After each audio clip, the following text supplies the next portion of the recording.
velho pai, preste atenção no que eu lhe digo. Meu pobre papai querido, enxugue as lágrimas do rosto. Porque papai, que você chora tão sozinho? Me conta, meu papaizinho, o que lhe causa desgosto. Estou notando que você está cansado.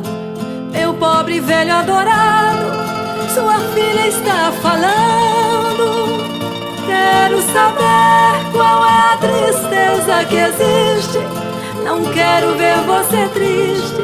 Por que é que está chorando?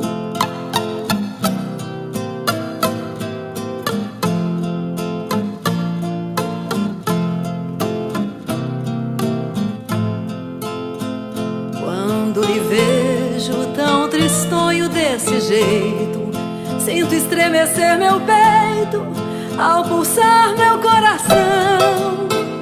Meu pobre pai, você sofreu pra me criar, agora eu vou lhe cuidar, essa é a minha obrigação.